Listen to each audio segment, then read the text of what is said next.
It's not very good, is it? I mean, that's putting it mildly. What's been so interesting is I regarded the advent of With Love Meghan rather like I regarded root canal surgery. It's one of those things that you know it's coming, you really don't want it. Ladies and gentlemen, can we really call it a surprise anymore?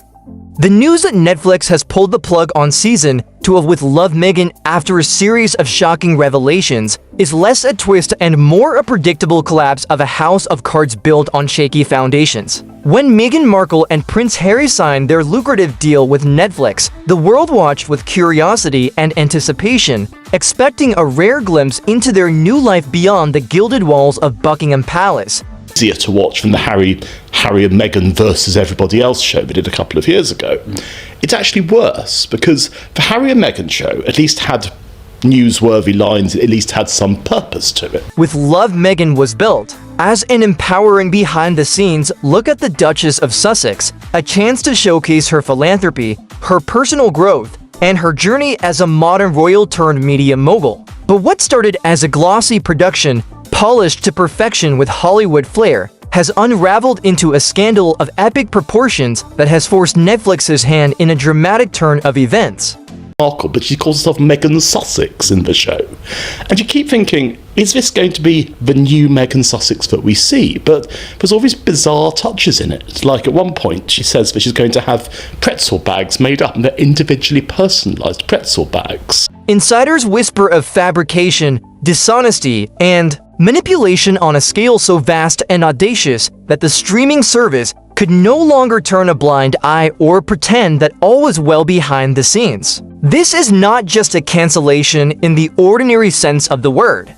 It is a public execution of a narrative Meghan worked tirelessly to craft with the help of a team of publicists, and the fallout is reverberating across the United Kingdom, the Commonwealth nations, and even the far reaches of the United States, where celebrity gossip reigns supreme. I know that Daniel loves peanut butter. I'm still going to label this. You always want to be conscious if someone has a nut allergy.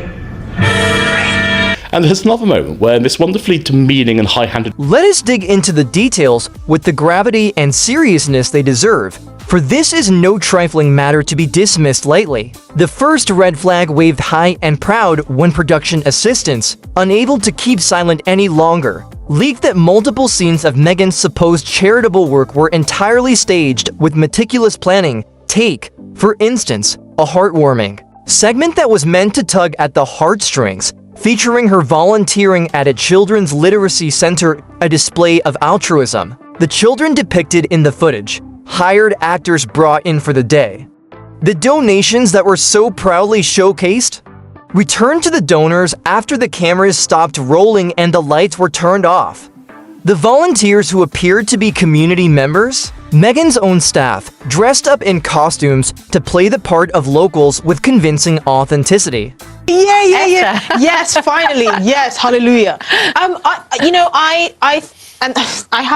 always have to give a preamble to whenever I talk about Meghan and Harry and say, I don't know them, I'm not haters, I don't care. But I think the way they have taken their 2 days, because they were really working royals for basically... It is a direct insult to genuine philanthropy, a scripted charade that violates every ethic a documentary should uphold with integrity. Netflix executives, once proud to back this project with their corporate muscle, were reportedly blindsided by the revelations and livid with anger, their trust in Meghan's authenticity shattered into 1,000 pieces. And then there is the bizarre touch of personalized pretzel bags, a detail that defies belief, meant to humanize her public persona, but instead exposing the absurdity and overreach of her overproduced image that reeks of desperation. The scandal deepens with legal and moral breaches that have raised eyebrows at the highest levels of corporate governance and royal scrutiny.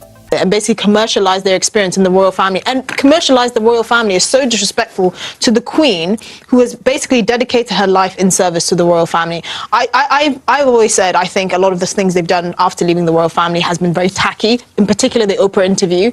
But I think this was probably the final straw for me, because I just thought, wow, you're really... Behind the scenes, away from the prying eyes of the public, Netflix's legal team grew uneasy and restless over defamatory claims Meghan made about the royal family, particularly targeting Queen Camilla and Prince William in a manner that bordered on reckless abandon.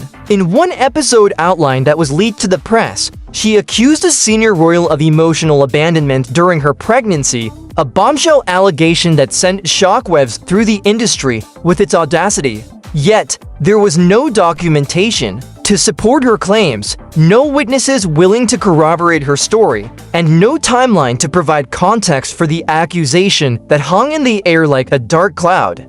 Just running with it shamelessly, right? This is the Queen's Jubilee year, and you just have no shame in what you're doing. And I think people are sick of it. What else are they going to say? There's nothing interesting about them anymore. We've talked for ages about if you don't want to be part of something and then you go there moaning about press intrusion, you sign this big deal. Delighted it's canned. I cannot handle, right? Attorneys, with their keen legal minds, flagged it as potentially libelous, a legal minefield that could drag the streaming giant into a courtroom battle with Buckingham Palace, a prospect that filled them with dread. Under mounting pressure from all sides, Netflix quietly pulled the segment from the archives, but the damage to their relationship with Meghan was irreversible, a breach of trust that could not be mended with apologies or excuses. This was not just sloppy storytelling born of carelessness. It was a reckless overstep that crossed into dangerous territory where reputations and fortunes hang in the balance. And the rot does not stop there. For the deeper we dig, the more troubling the picture becomes. Reports from the production set paint a vivid and disturbing picture of a toxic work environment, with Meghan at the helm as the commanding figure. Crew members, speaking anonymously to protect their livelihoods, describe her behavior as hostile, micro-controlling, and condescending in a manner that left scars on the set. One assistant recounted being berated in front of colleagues for a minor mistake that seemed trivial in hindsight, a public humiliation that stung deeply.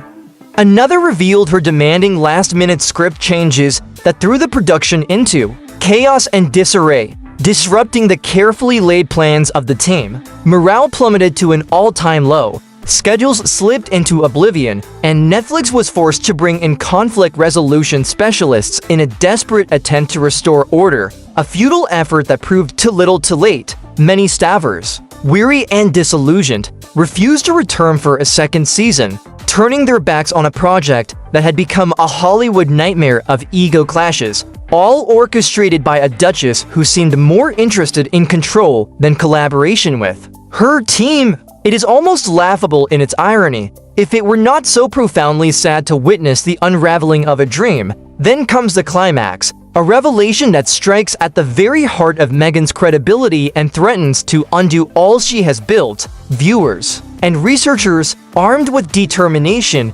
uncovered that some of her most emotional and tearful personal stories were not hers to tell at all. A poignant account of racial profiling at a grocery store, presented as her lived experience with raw emotion on global television, was found to be nearly identical to a viral Reddit post from 2017, a discovery that sent shockwaves through the online community. The parallels were uncanny, word for word, with only the names changed to protect the innocent or perhaps the guilty. Netflix fact-checkers, with their eagle eyes, flagged several similar instances of apparent plagiarism, accusing her of emotional theft, a betrayal of the platform's commitment to original storytelling that forms its bedrock. And it gets worse with each passing revelation. Post-production staff, emboldened by the growing scandal, revealed that audio and editing techniques were manipulated to fabricate emotional moments that tugged at the heartstrings. That quiet, heartbreaking scene of Meghan weeping over Archie's toy, a moment meant to evoke sympathy, the crying was added later in a sound studio.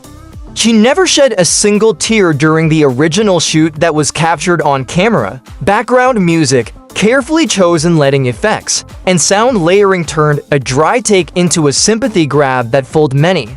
Netflix thought they were getting raw, unfiltered truth from the heart. Instead, they got a reality show dressed up as a documentary with all the authenticity of a Hollywood blockbuster. The backlash has been swift, damning, and unrelenting in its intensity. After the first few episodes of With Love Meghan aired to a hopeful audience, viewer ratings plummeted by over 60% by episode 3, a staggering drop that sent alarm bells ringing at Netflix headquarters. Audiences, once captivated, began complaining of empty content, fake narratives, and painfully scripted moments that felt like a performance rather than a revelation. Even longtime Sussex supporters, who had stood by her through thick and thin, turned critical with a sense of betrayal, accusing Meghan of emotional manipulation rather than delivering the genuine insight they had been promised. An anonymous Netflix insider, risking their career, leaked a memo dated weeks before the cancellation,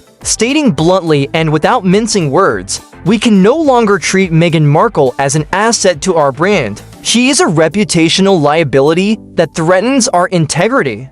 Her content lacks credibility, and the backlash is damaging the trust we have built with our subscribers." The memo recommended suspending all future projects tied to her name and conducting a thorough review of existing footage for potential defamation risks that could lead to legal battles. If true, and the evidence suggests it is, this is a devastating blow that signals even her biggest media ally now sees her as a problem that needs to be contained and managed with care.